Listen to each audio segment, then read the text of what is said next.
Constitution is not a mere lawyer's document. It is a vehicle of life, and its spirit is always the spirit of age. We are proudly celebrating our 74th Republic Day this year, and this statement by Dr. BR Ambedkar stays staunch till date.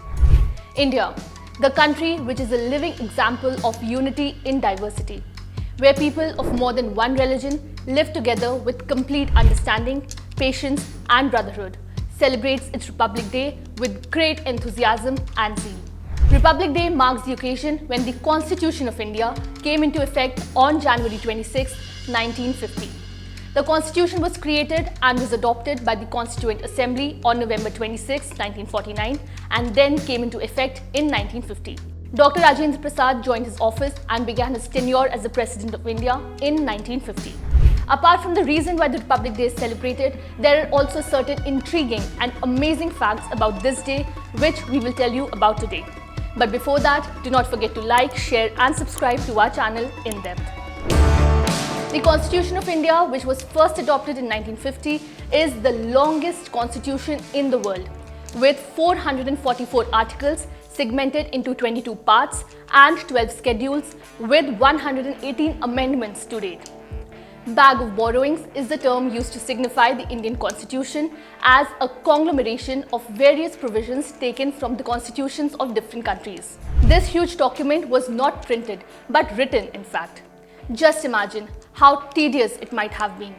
It was Prem Bihari Narayan Raizada who patiently wrote the entire document with his own hands. It took almost 3 years to finally draft the Indian Constitution in its final form.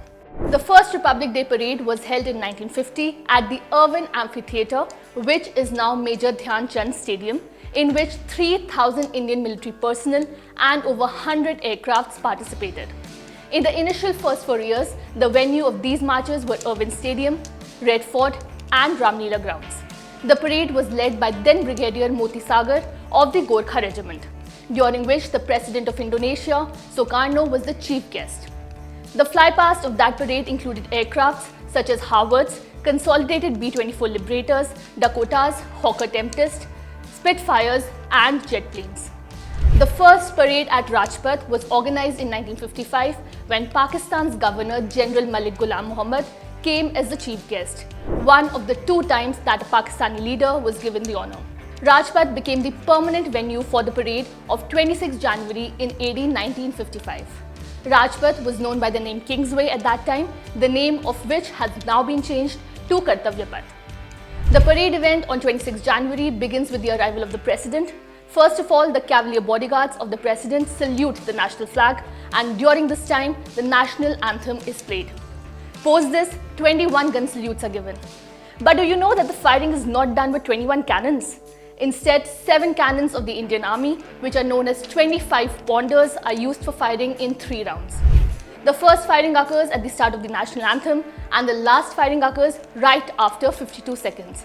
These cannons were made in 1941 and are involved in all the formal programs of the Army.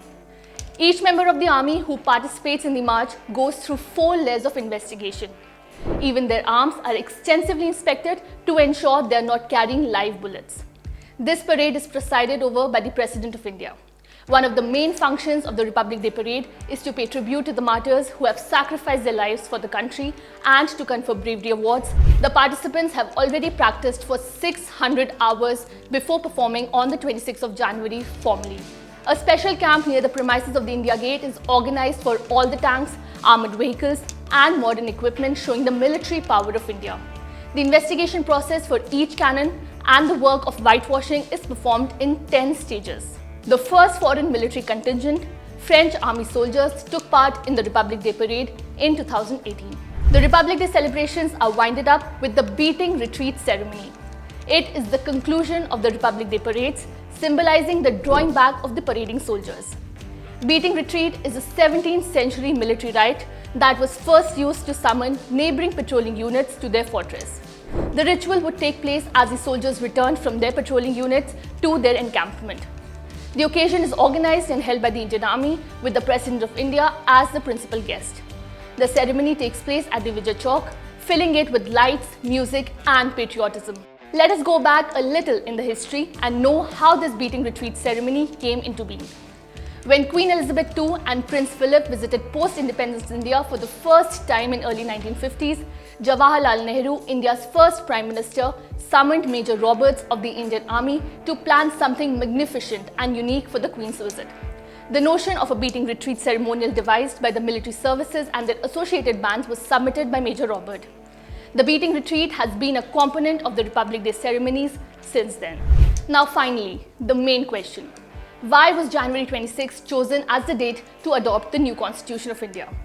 26 January was chosen as the date because on this day in 1930, the Indian National Congress revealed Purna Swaraj, opposing the British regime's domination status, thus declaring India's independence from the colonial rule. Initially known as the Purna Swaraj Day, this came to be known as the Republic Day post the adoption of the Constitution on this auspicious day. This Republic Day will witness many firsts. This year, the celebrations will be extra special as all the equipments, including ammunition, showcased on the Kartavya Path, will show India's indigenization power. The 74th Republic Day celebrations will take place on the revamped Central Vista Avenue this year. This will be the first Republic Day celebrations hosted at the ceremonial boulevard after Rajpath was named to Kartavya Path last year. The vintage artillery with 25-pounder guns that traditionally fires the thundering ceremonial 21-gun salute during the Republic Day celebrations will be replaced by 105mm Indian field guns this year. Another feature of this year's Republic Day is a team of daredevils, motorcycle riders from the Corps of Signals, co-led by a woman officer who will be the part of the parade. For the first time, women will form part of BSF Camel contingent. The aerial show will include 9 Rafale aircrafts and the Navy's IL-38, which will be showcased for the first and perhaps for the last time. A military contingent of the Egyptian army will march in India's Republic Day parade on January 26. This time, Egyptian President Abdel Fattah al-Sisi will be the chief guest of the 74th Republic Day celebrations. For the first time, a 3D anamorphic projection will be organized during the beating retreat ceremony 2023 on the facade of North and South Block.